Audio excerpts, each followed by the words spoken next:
भारतीय दर्शन का स्वरूप आस्तिक और नास्तिक। आस्तिक में कौन कौन से आते हैं? वेदानुकूल और वैदिक। नास्तिक में कौन कौन से धर्म आते हैं? चारवाक, जैन और बौद्ध। ये दर्शन आते हैं। नास्तिक में कौन से दर्शन आते हैं? चारवाक, जैन, बौद्ध। और आस्तिक में वेदानुकूल और वैदिक। वेदानुकूल में आते हैं सांख्य, योग, न्याय और वैशेषिक दर्शन।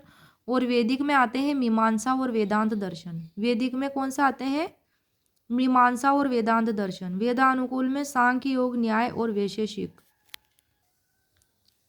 आस्तिक जो होते हैं वे दर्शन जो वेदों को प्रामाणिक रूप से स्वीकार करते हैं। नास्तिक वे होते हैं नास्तिक दर्शन वे दर्शन जो वेदों को अप्रामाणिक मानते हैं। चारवाक, जैन, बौद्ध नास्तिक दर्शन है। वेदानुकूल वे आस्तिक दर्शन जिनकी वेदों से स्वतंत्र उत्पत्ति हुई है। कैसी उत्पत्ति हुई है? वेदों से स्वतंत्र उत्पत्ति। वैदिक वे आस्तिक दर्शन जिनकी उत्पत्ति स्वयं वेदों से ही हुई है।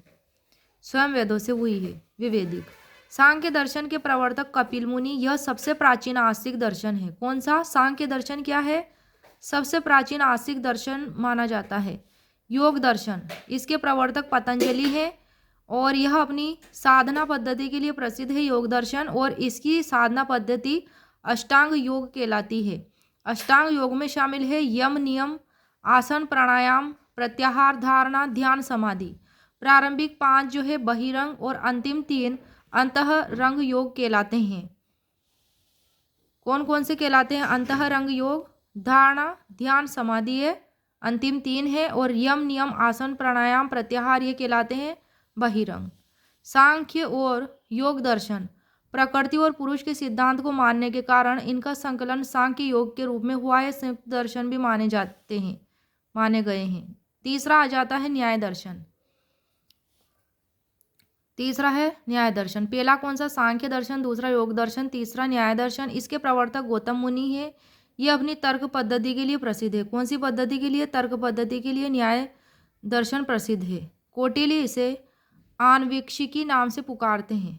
कौन पुकारते हैं? कौटिल्य आन्वीक्षिकी नाम से पुकारते हैं न्याय दर्शन को। गौतम मुनि का एक अन्य नाम अक्षपाद भी था, इसलिए इस दर्शन को अक्षपादी दर्शन भी कहा जाता है। चौथा आ जाता है वैशेषिक दर्शन। इसके प्रवर्तक कणाद हैं। यह दर्शन अपने पदार्थ विवेचन के लिए प्रसिद्ध है। कणाद का वास्तविक नाम उलूक था। क्या नाम था? वास्तविक नाम उलूक था कणाद का, इसलिए इस दर्शन का औलूक्य दर्शन भी कहा जाता है। कौन से दर्शन को औलूक्य दर्शन भी कहा जाता है? वैशेषिक दर्शन को। पांचवा है मीमांसा दर्शन। इसके प्रवर्तक है जैमिनी। कौन है? जैमिनी है और यह दर्शन अपनी उत्पत्ति वेदों के कर्मकांड से स्वीकार करता है। वेदों के कर्मकांड से स्वीकार करता है। कौन सा दर्शन? मीमांसा दर्शन। छठा है वेदांत दर्शन। इसके प्रवर्तक बादरायण है। यह दर्शन अपनी उत्पत्ति वेदों के ज्ञान कांड से स्वीकार करता है। किससे स्वीकार करता है? वेदों के ज्ञान कांड से। यह दर्शन आस्तिक यानी कि वेद के अनुयायी तथा इन्हें सम्मिलित रूप से षड दर्शन कहा जाता है। इन 6 दर्शन को क्या कहा जाता है? सम्मिलित रूप से षड दर्शन यानी कि 6 दर्शन। मीमांसा वेदों के पूर्व भाग की व्याख्या करता है। मीमांसा दर्शन क्या करता है? वेदों के पूर्व भाग की व्याख्या, इसलिए इसे पूर्व मीमांसा भी कहते हैं। और वेदांत वेदों के उत्तर भाग की व्याख्या करता है, इसलिए इसे उत्तर मीमांसा भी कहते हैं।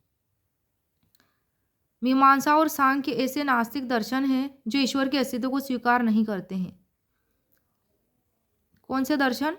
मीमांसा और सांख्य ऐसे नास्तिक दर्शन हैं जो ईश्वर के अस्तित्व को स्वीकार नहीं करते हैं।